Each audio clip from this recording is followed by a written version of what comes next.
તો અન્ય મહત્વપૂર્ણ સમાચાર પર નજર કરીએ તો ગુજરાતમાં HMPV વાયરસની બાળક સંક્રમિત થયું છે। અમદાવાદમાં બાળકને સારવાર અર્થે ખસેડાયું છે। બાળક સારવાર બાદ રિકવર થતા રજા અપાઈ તો બાળક 10 દિવસ પહેલા પોઝિટિવ આવ્યું હતું।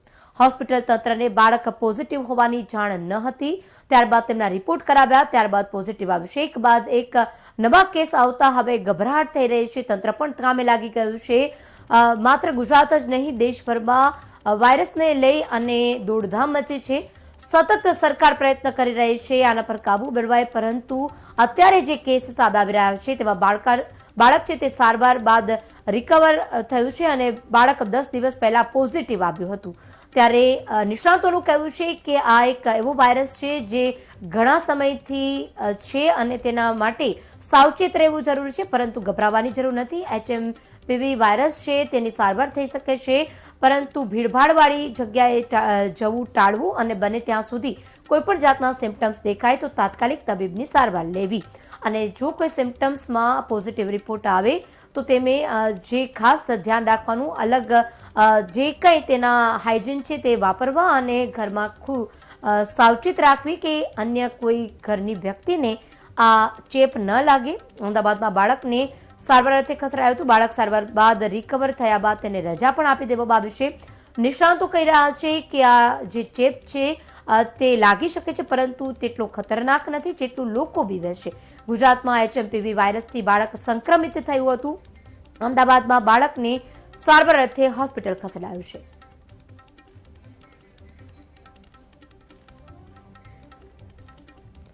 તો મહત્વપૂર્ણ છે કે આ મુદ્દે વધુ વિગત આપશે જયશીલ ઉપાધ્યાય। જયશીલ, અત્યારે ગુજરાતમાં HMPVના વાયરસથી બાળક સંક્રમિત થયું, હાલ તે સારવાર નીચે છે અને શું વિગતો સામે આવી છે?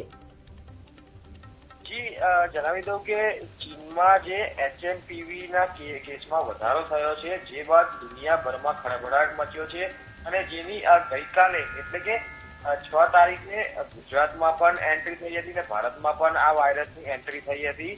વાત કરીએ તો કે ભારતના 4 રાજ્યોમાં 6 કેસ નોંધાયા હતા, જેમાં ગુજરાતમાં પણ એક 2 મહિનાના બાળકમાં HMPVના કેસ નોંધાયો હતો અને જે બાદ બાળક અમદાવાદના ચાંદખેડા વિસ્તારમાં આવેલ ચાંદખેડા વિસ્તારની એક હોસ્પિટલ છે, એ હોસ્પિટલમાં સારવાર હેઠળ હતું અને આ બાળકની ત્યાં સારવાર ચાલી રહી હતી અને આ સારવાર દરમિયાન બાળકનો કેસ પોઝિટિવ આવ્યો હોવાનું જાણવા મળ્યું હતું ને જેને લઈને ખળભળાટ મચ્યો હતો અને ગુજરાતમાં પ્રથમ કેસ નોંધાયો હતો।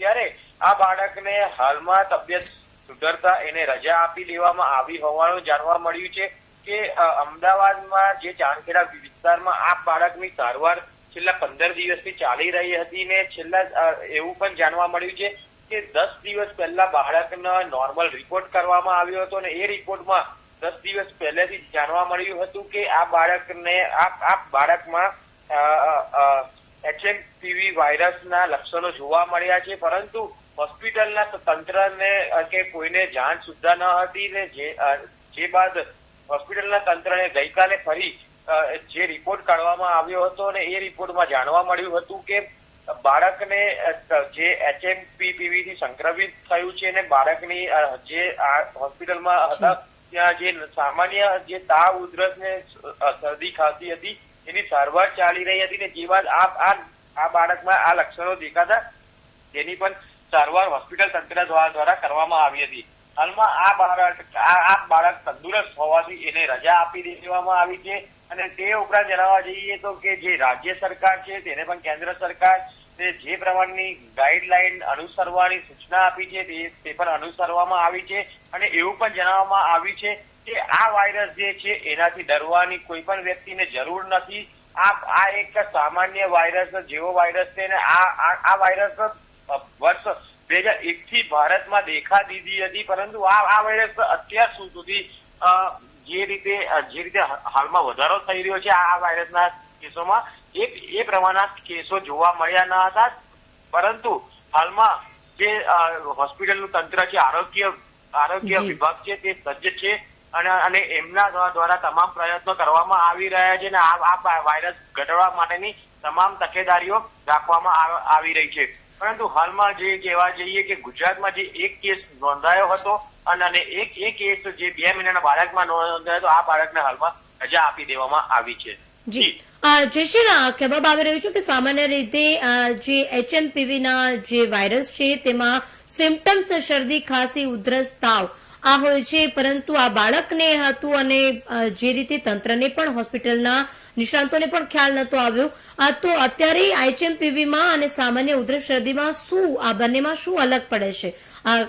જો કોઈને જાણવું હોય તો તેનું મેઇન સિમ્પટમ્સ કયું હોઈ શકે તે જાણવા મળ્યું છે?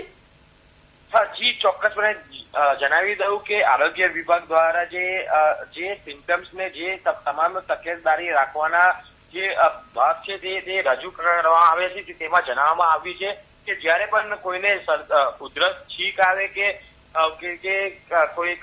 કોઈક પ્રકારનું ખાંસી કે કંઈક આવે તો મોઢું અને નાક રૂમાલથી ઢાંકવાની જરૂર છે અને નિયમિત સાબુથી હાથ ધોવાના અને સેનેટાઈઝ કરવાની પણ જરૂર હોવાનું એમના દ્વારા જણાવવામાં આવ્યું છે.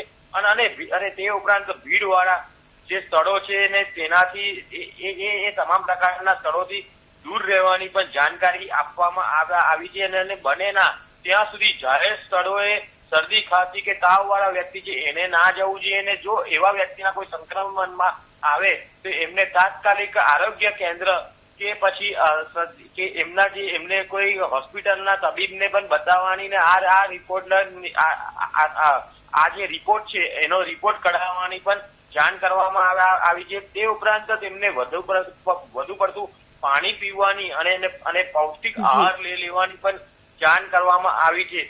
અને એમને એવું પણ આમાં સ્પષ્ટપણે જણાવવામાં આવ્યું છે કે એમાં કે કોઈ પણ વ્યક્તિ હોય એને પૂરતી ઊંઘ લેવાની પણ આમાં ખૂબ જરૂર પડતી હોય છે. એટલે કે બીમારી ફેલાવતી અટકાવવા માટે તમામ પ્રકારના જે પાસા છે તે આરોગ્ય વિભાગ દ્વારા જણાવવામાં આવ્યા છે. અને આરોગ્ય વિભાગ દ્વારા જે તમામ લક્ષણો છે એ તમામ લક્ષણો હાલમાં જણાવવામાં આવ્યા છે. એટલે એક રીતે કહેવા જોઈએ કે કેટલાક લોકોને એવું પણ આમાં ઉદ્ભવે છે કે કોરોના હતો અને કોરોના દરમિયાન જે લક્ષણો હતા એ લક્ષણો ને આના લક્ષણો બંને લક્ષણો સમાન છે. ને કોરોનામાં જે મહામારી વિકસી હતી એવી મહામારી આ વાયરસ છે એમાં પણ થઈ શકે છે કે શું, એવા પણ સવાલ ઉભા થાય છે. પરંતુ આરોગ્ય વિભાગે કે સ્પષ્ટપણે જણાવ્યું છે કે આ જે વાયરસ છે, આ વાયરસ